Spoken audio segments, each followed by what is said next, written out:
Ladies and gentlemen, please welcome the Honorable Tim Goglian, Vice President of External Affairs at Focus on the Family.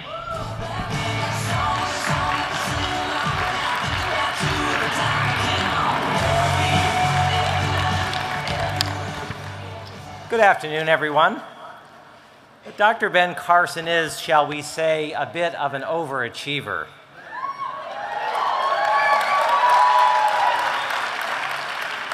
He was, for many years, a professor of neurosurgery, plastic surgery, oncology, and pediatrics, and the director of pediatric neurosurgery at Johns Hopkins Medical Institutions. He's the author of no less than 4 best-selling books, and he serves on the boards of the Kellogg Company, Costco, and the Academy of Achievement. He's an Emeritus Fellow of the Yale Corporation.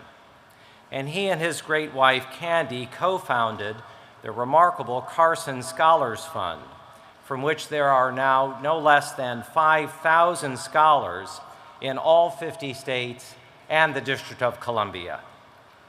And Ben and Candy are the parents of 3 great sons. Now, if that were all I were to tell you about Ben Carson, his would be considered a life of peerless achievement and extraordinary accomplishment. But everything I have said is, at one sense, only the top line. There is something more important to know, and it is this. Our founding fathers disagreed on big things: whether there should be a constitution, whether there should be a national bank and currency, what the parameters should be for a standing army. But they all agreed on one big thing: that in America, in this new country they were formally founding, that if liberty were to be sustained over time, there would be a central need for virtue in its people, and especially virtue in its leaders. They believed that virtue was moral excellence, and they believed that in the American experience, that virtue came from the Judeo-Christian tradition, from the Holy Bible, and from the Scriptures.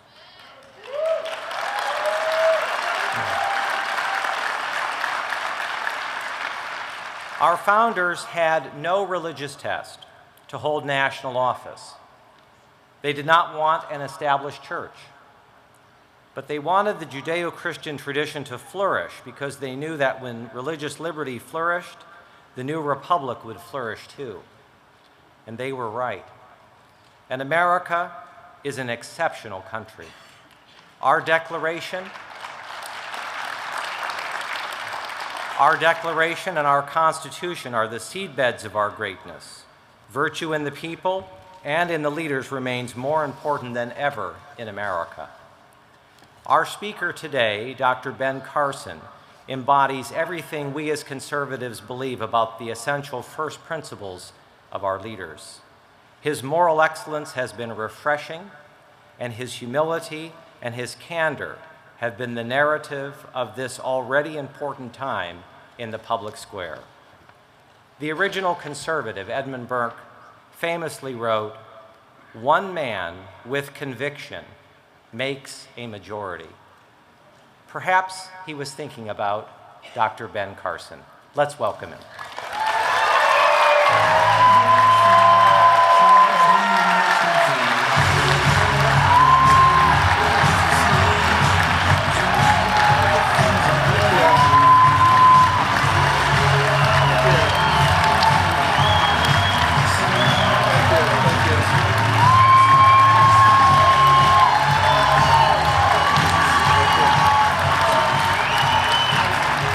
Thank you very much.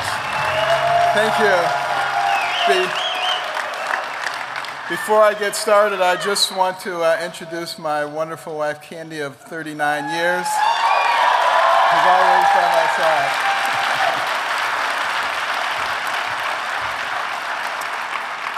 Well, thank you for that very warm welcome. And I just have a lot to say, so I'm going to go pretty quickly here. You know, America is a land of dreams, and it has fulfilled dreams of so many people from so many places. As a child, You know, I had a dream of becoming a physician. I loved anything that had to do with medicine. Dr. Kildare, Dr. Casey, anything. You know, I even liked going to the doctor's office. So it tells you I was pretty weird. But what an incredible career it provided for me. If somebody had sat me in front of a keyboard and said, I want you to type out the career you want to have, I could not have come up with a better scenario, because we live in a land of opportunity, because I had a mother who was no excuses, and because I believed in God. And those are really incredible things. And I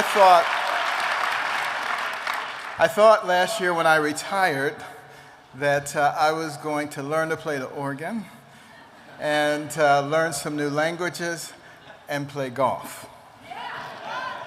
Well, I think the good Lord had a different plan. And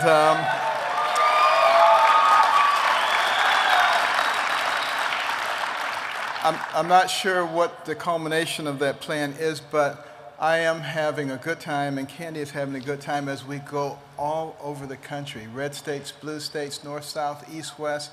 Enormous, enthusiastic crowds coming out, and it's like they're saying, you mean there's somebody else with common sense? I'm not the only one, you know? Well, here's the good news. The majority of people in this country have common sense. The problem is they have been beaten into submission. You know, the PC police and all these people, and people are afraid to speak up for what they believe. And, you know, one of the principles of Saul Alinsky, he said, you make the majority believe that what they think is outdated and nobody thinks that way, and that the way that they think is the only way intelligent people think. And if you can co-opt the media in the process, you're far ahead of the game. That's exactly what's happened. And it's time for people to stand up and proclaim what they believe and stop being bullied.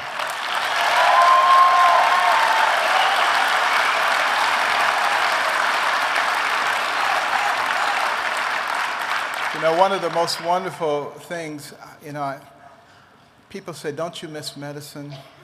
Well, I miss what medicine used to be.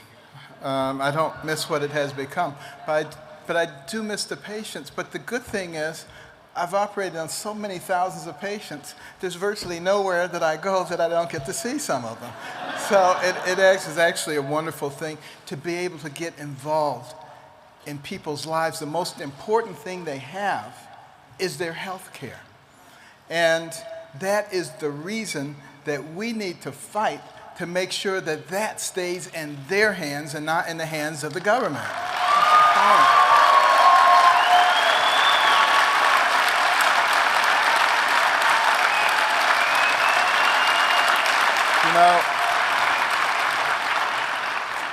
You know, medicine prepared me for out-of-the-box thinking, and it prepared me for a lot of controversy. You know, I got involved in doing, you know, new procedures, and, you know, there were some people who didn't like that very much. But I'll tell you the difference. In medicine, we actually talked about it. We talked about the differences. We talked about the evidence and the facts. And when the facts were shown, people made adjustments. Unfortunately, that does not happen in the political world because you're dealing with ideologues. They don't care how many facts you show. They just believe what they believe, and they want to keep doubling down on it. And the only people who can stop them are us, the American people. This is where it lies. Now, as you know, I am not a fan of political correctness. I hate political correctness. I will continue.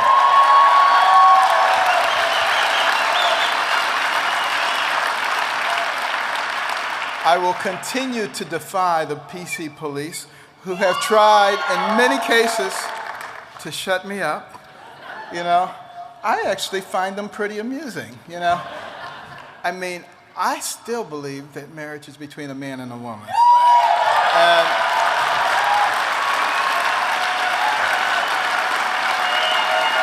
you know, because I happen to mention that nobody gets to change the definition of marriage and mention some other categories, They said, Carson said that gay marriage and bestiality are the same thing. Well, that's preposterous. Of course they're not the same thing. Anybody who believes that is a dummy. But anybody who believes somebody who says that somebody said that is a dummy. You know, that's the problem, okay? And then, of course, gay people should have the same rights as everyone else, but they don't get extra rights. They don't get to redefine marriage.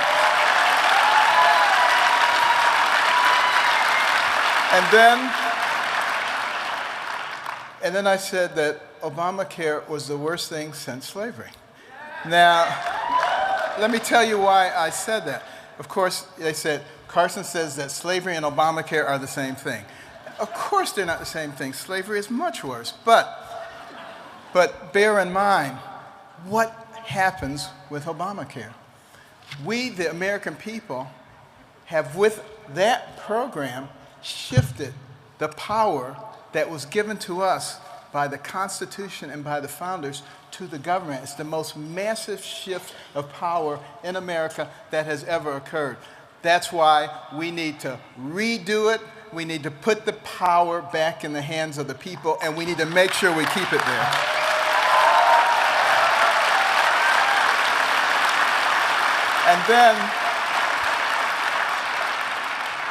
And then recently, I said that in Nazi Germany, people did not believe in what Hitler was doing. Most of them didn't. But did they speak up? Did they say anything? Absolutely not. And look at the atrocities that occurred. And of course, the left says, Carson says that progressives are Nazis and that they're changing America into Nazi Germany. Well, of course that's not the case, but that's what they do. They repeat these lies over and over again because they cannot argue the actual facts. They don't want to talk about the real issue.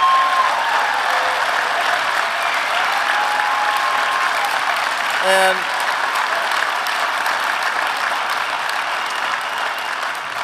it's important for the American people to understand the tactics of these people who simply sit around and try to demonize people. It comes straight out of the book, Rules for Radicals, by Saul Alinsky. He says, never have a conversation with your adversary because that will humanize them and your job is to demonize them. That's why you see that all over. Intelligent people will understand that because, you know, I find that, you know, there are so many people who get intimidated so easily. Stop being intimidated. You know, I look at somebody like Dr. Melanie Cooper, who is having a banquet a week from tonight in Atlanta, New Community Horizons, Victory Over Diabetes. She's a wonderful woman who is concerned for the welfare and the health in that community. And there are some organizations there that are telling people to boycott her, not to support her. Why? Because I'm coming to be the speaker. And they say we don't want him spewing his poison, particularly to the young people. Well, I wonder what poison that would be. Would that be the poison of self-reliance and self-respect that people should have? Would that be the poison of telling people in minority communities that they need to learn how to turn over the dollar a few times in their community before they send it out, and that's how you create wealth, and that you should reach back and pull others up with you, and if you do that, you don't have to depend on anybody else? Would it be the poison of talking about how education is the key and that you don't have to be a victim? It's a matter of your mind and what you decide to do, and that the most important person when it comes to your future is you and the decisions that you make and the things that you decide to do. This is America. We are free. We can do that.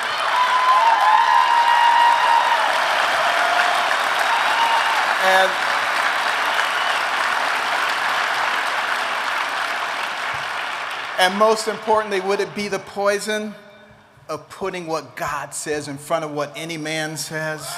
Think about that.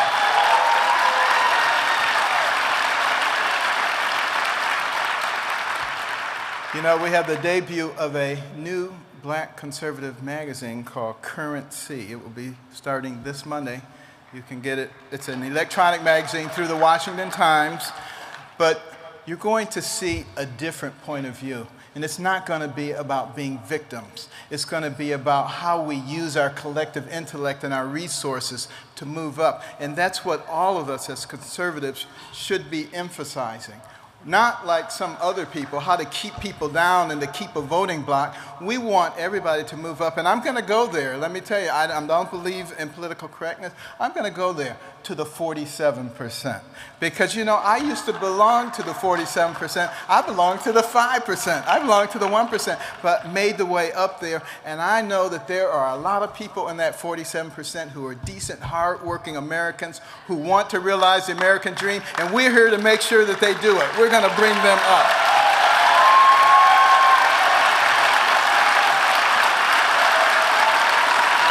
And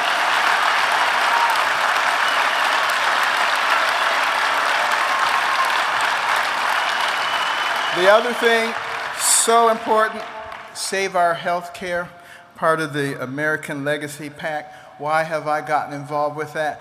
Because, and I thank all the people who've signed the petition, over 200,000 already. Keep signing. We want millions of people because, see, the left wing says the reason people don't like Obamacare is because it doesn't go far enough. That's not true. Sign that petition. Show them that we don't like it. We want it changed. We want something better. We want the health care in our own hands.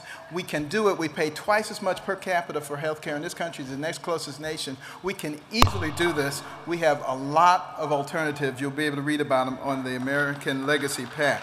And then the other thing, I can't go without saying, $17.5 trillion national debt. Think about the implications of that. The only reason that we can do that is because our currency is the basis of the international reserve currency system. And we can print money. You know, if Greece could print money, they wouldn't be in trouble either. You know, in the 5th century BC, they could, you know, it was the drachma. And they did, they were the currency. But that's a long time ago, and they've been pretty irresponsible. We're being just as irresponsible, quite frankly. 17 trillion, do you know how long it would take to pay that off if you paid $10 million a day?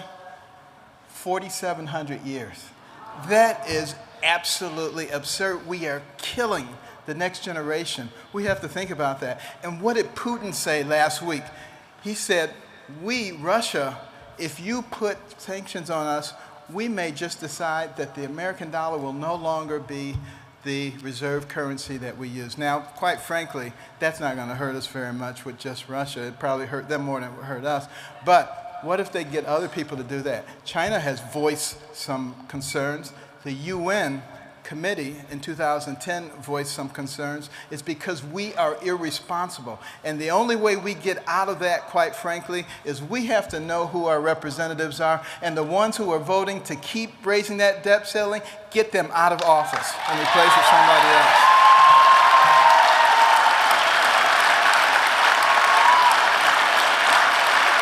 And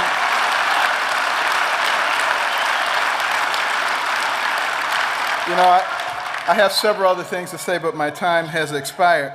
But,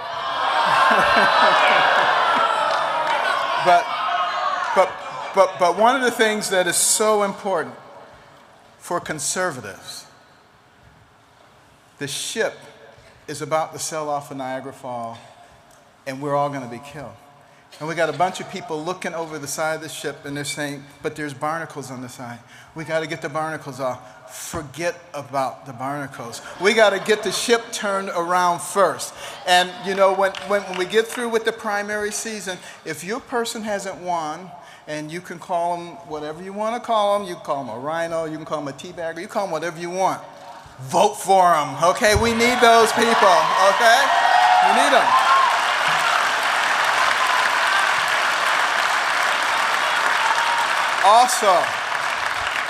Also, we have got to get back to the same mentality that Americans had in the pre-revolutionary days. They got together with their friends and their neighbors and their associates, and they talked about what kind of America do we want to have? What do we want to pass on to our children? And they encouraged each other. And that's how a bunch of ragtag militiamen defeated the most powerful army in the world at that time. You need to go out and talk to people, everybody you know. Have the discussion. Don't let the left shut you up. Everybody needs to talk about what we are doing and what we want to have as a nation. Encourage each other. Talk to your 87-year-old aunt who hasn't voted in 20 years. Go and make sure that she understands what the issues are. If she's an invalid, make sure she's signed up for an absentee ballot. If you need to go and help her fill it out, go and help her fill it out. Get all of those people, bring them back into the fold. I run into particularly elderly people all the time, all over the country. They said, I've given up on America. I'm just waiting to die. We have got to bring them back in. The greatest generation can help us save this nation once again. And finally, you think about the people who sacrificed so that we could be free. I could talk about a lot of them, but you can read about them in our book, One Nation. And I know the left will say, he's just hawking his books. That's all he wants is money. I got plenty of money. That's not the problem. But, you know, what we need are action steps. And we have action steps to help people, every American citizen, to get involved in having a country that is for, of, and by the people. We can get it back, but we have to be brave. Think about those people during World War II. Nations falling like dominoes, one by one. The whole world about to come under tyranny, except for one thing, this nation, the United States of America, that sent young men from the cities, the suburbs, the country, to fight a war on two fronts of the world.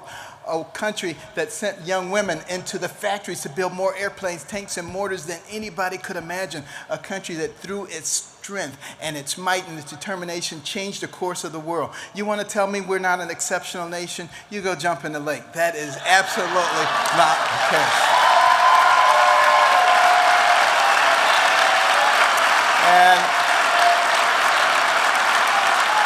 And it's not. Why were they willing to fight? Why on D-Day did those guys storm the shores of Normandy, being mowed down by machine gun fire, hundreds, thousands, stepping over their comrades, overwhelming the Axis powers? They did it because they wanted you to have a land that was free. They didn't do it so that you could have a land where our leaders pick and choose the laws that they want to enforce. They didn't do it where we could have a land where we pick winners and losers. They did it so that we could have a nation where there was freedom and justice for all. And the next time you sing the national anthem and you get to the end of that first stanza and it says, the land of the free and the home of the brave, don't just let those words roll off your tongue. We must remember that we cannot be free if we are not brave. Thank you, and God bless.